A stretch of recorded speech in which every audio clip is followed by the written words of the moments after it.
Good morning dear student.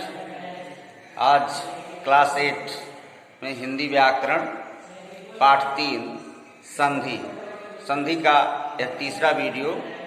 व्यंजन संधि। व्यंजन संधि की परिभाषा या व्यंजन संधि क्या होता है, इस विषय में समझना पहले आवश्यक है। जैसा कि स्वर संधि में बताया गया था कि स्वर संधि में जो दो ध्वनि होते हैं वह स्वर होते हैं। पहले शब्द का अंतिम वर्ण भी स्वर हो और दूसरे शब्द का पहला वर्ण भी स्वर हो। व्यंजन संधि में यह नियम है कि व्यंजन का स्वर अथवा व्यंजन से मेल होने पर जो परिवर्तन होता है या जो विकार होता है उसे हम व्यंजन संधि कहते हैं। मतलब व्यंजन का स्वर से अथवा स्वर का व्यंजन से अथवा व्यंजन का व्यंजन से जब मेल होता है तो उसे हम व्यंजन संधि कहते हैं। व्यंजन संधि में कई महत्वपूर्ण नियम हैं। जिन महत्वपूर्ण नियमों में से कुछ क्रमशः हम समझने का प्रयास करते हैं। कौन कौन से महत्वपूर्ण नियम हैं क्लास 8 में। तो जैसा कि पहला नियम दिया हुआ है कि प्रत्येक वर्ग के प्रथम वर्ण क, च, ट, त, प के बाद कोई स्वर या वर्ण का तीसरा चौथा वर्ण कौन सा है? ग, घा। यह ग तीसरा है, घा चौथा है। पहला जो वर्ग है का वर्ग जिसको कहते हैं उसका यह तीसरा वर्ण है और यह चौथा वर्ण है।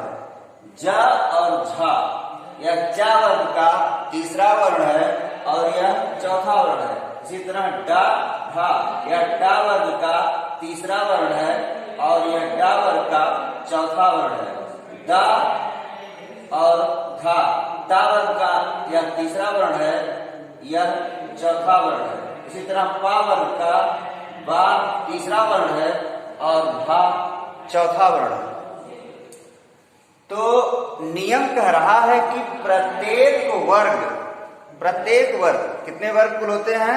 क, च, ट, त, प यह वर्ग है और इन वर्गों का यह प्रथम वर्ण। ध्यान रखिएगा, व्यंजन संधि में प्रथम वर्ण के बाद यानी जो पहला शब्द का अंतिम शब्द जो होता, अंतिम वर्ण जो होता है वही जो है होना चाहिए। प्रथम वर्ण के बाद कोई स्वर, वर्ण का तीसरा चौथा वर्ण, ये तीसरे चौथे हो गए, या वह हा में से कोई व्यंजन आए तो प्रथम वर्ण के स्थान पर तीसरा वर्ण। प्रथम वर्ण कौन सा है? प्रथम वर्ण क, च, ट, त, प है। तो इस क, च, ट, त, प का क्या हो जाता है? तीसरा वर्ण हो जाता है। मतलब का गा हो जाता है, चा का जा हो जाता है, टा का डा हो जाता है, ता का गा हो जाता है, पा का बा हो जाता है। जैसे उदाहरण से समझिए, लिखा है दिक धन अंबर। व्यंजन संधि का जो नियम, जो परिभाषा हमने बताया कि व्यंजन से अथवा व्यंजन का स्वर से मेल होने पर व्यंजन संधि होता है। तो यहाँ देखिए का व्यंजन है और व्यंजन का स्वर से यहाँ मेल हुआ है तो व्यंजन संधि हो गया। या तो व्यंजन संधि परिभाषा के अनुसार एक उदाहरण आपके सामने है। लेकिन यह पहला नियम जो का गा कैसे बना, यहाँ लिखा है कि प्रत्येक वर्ग के प्रथम वर्ण, यदि का यहाँ आया है तो का गा ही बनेगा, क्योंकि ऐसा नियम में है कि प्रथम वर्ण का टा, टा, ता, पा के बाद कोई स्वर हो। यहाँ कोई स्वर में आया है तो यदि कोई स्वर आ गया तो या तीसरा चौथा वर्ण यदि होता या वह हाय तो का गा ही होगा। यह व्यंजन संधि का पहला नियम यही है कि का गा होगा, चा का जा होगा, टा का डा होगा, ता का दा होगा और पा का चा का जा होगा, का गा, चा का जा, टा का डा, का बा हो जाता। यह व्यंजन संधि का पहला नियम यही कर रहा है। अगला सुनिए, लिखा वाक धन ईश। देखिए वहां यहाँ भी का है, यहाँ स्वर है तो बना वागीश। अगला उदाहरण ता, सत धन धर्म, तो हो गया सद्धर्म। यह ता का दा में परिवर्तन हुआ, क्योंकि अगर ता है तो वह दा बनता है। फिर है उद्घन घाटन, तो हो गया ता का दा, उद्घाटन। इसी तरह से आपने पहले नियम में समझा कि प्रथम वर्ण के बाद कोई स्वर या वर्ण का तीसरा चौथा वर्ण या वहां में से कोई व्यंजन आए तो उसका क्या होता है, का गा हो जाता है, चा का जा हो जाता है, टा का डा हो जाता है, ता का दा हो जाता है, पा का बा हो जाता है। पहला नियम। दूसरा नियम, प्रथम वर्ण का चा टा ता पा के बाद माया ना हो तो प्रथम वर्ण के स्थान पर पंचम व्यंजन का ङा, चा का इया, टा का ड़ा, ता का ना और पा का मा हो जाता है। पहले नियम में तीसरा वर्ण होता है और दूसरे नियम में पांचवा वर्ण होता है। यह व्यंजन संधि का नियम है कि यदि का चा टा ता पा के बाद यदि मा या ना आता है तो वहां पंचम वर्ण हो जाता है। मतलब अगर का आया है तो ना हो जाएगा, चा आया है तो इया हो जाएगा, टा के बाद ड़ा हो जाएगा, ता आया है तो ना हो जाएगा, पा है तो मा हो जाएगा। देखिए लिखा है वाक धन में, यहाँ का के बाद मा आया है तो हुआ वांग में, ना हो गया। और यहाँ भी का था और का के बाद ई आने पर गा बन गया। यहाँ का के बाद मा आएगा तो ना बनेगा, ता के बाद देखिए मा आया तो ता का ना हो गया सन्मार्ग। इसी तरह सट मास में टा का ड़ा हो गया। यह व्यंजन संधि का दूसरा नियम है कि प्रथम वर्ण के बाद यदि प्रथम वर्ण का चा टा ता पा के बाद यदि मा या ना हो तो पंचम वर्ण का आदेश होता है या पंचम वर्ण लिखा जाता है और पहले नियम में तीसरा वर्ण लिखा जाता था। इस प्रकार एक महत्वपूर्ण नियम की और चर्चा होगी। तब तक जो है आप इन दोनों नियमों का ध्यान से अध्ययन कीजिए।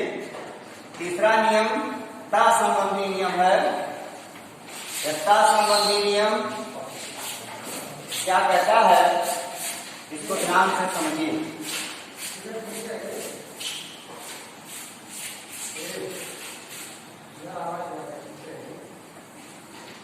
देखिए ता, तीसरा नियम है ता संबंधी नियम। ता संबंधी नियम, ता संबंधी नियम यह है कि ता का चा, ता का जा, ता का टा, ता का डा, ता का ला, इसके बाद ता प्लस शा अगर है तो होता है चा छा। ता प्लस हा है तो होता है दा हा। देखिए ता संबंधी नियम है। यहाँ एक उदाहरण मैं यहां लिख रहा हूं। पहले उत धन चारण बराबर होता है उच्चारण।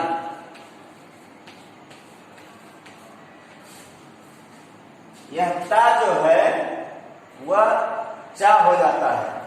मतलब यहां जो है ता प्लस चा होने पर यह बनता है चा आधा और ये चा ये, इस तरह से। तो इसी प्रकार उत धन चारण में बना उच्चारण। अगला है, देखिए जा लिखा है, तो जा भी एकता के बाद जा आता है तो वह जा आधा हो जाता है, आधा हो जाता है। जैसे यहां पूरा जा है, जैसे लिखा है उत धन जल, उत धन जल। अब यहाँ ता का जा बनना निश्चित है, तो ता आधा है तो जा भी आधा हो जाता है, इसलिए बन जाता है उज्ज्वल। दोनों जा आधा होता है उज्ज्वल में। बहुत से लोग उज्ज्वल में एक जा पूरा लिख देते हैं तो वह गलत हो जाता है। अगला एक ता का टा, जैसे यहाँ ता का टा है तो ता प्लस टा, टा प्लस टा तो हो जाता है टा आधा और फिर टा पूरा। जैसे तत् धन टीका तो हो जाता है तट्टीका, मतलब ता और टीका। इसी तरह ता का डा, ता प्लस डा बराबर हो गया ये आधा डा और ये पूरा डा, तो क्या हो गया उड्डयन। जैसे उत धन डयन तो हो गया उड्डयन, उड्डयन। अगला है ता का ला, यहाँ ता है प्लस ला है बराबर हो गया आधा ला पूरा ला, तो हो गया क्या है तल्लीन, तत् धनलीन हो जाता है तल्लीन। इसको लिखते हैं तल्लीन, तल्लीन ता आधा ला तल्लीन।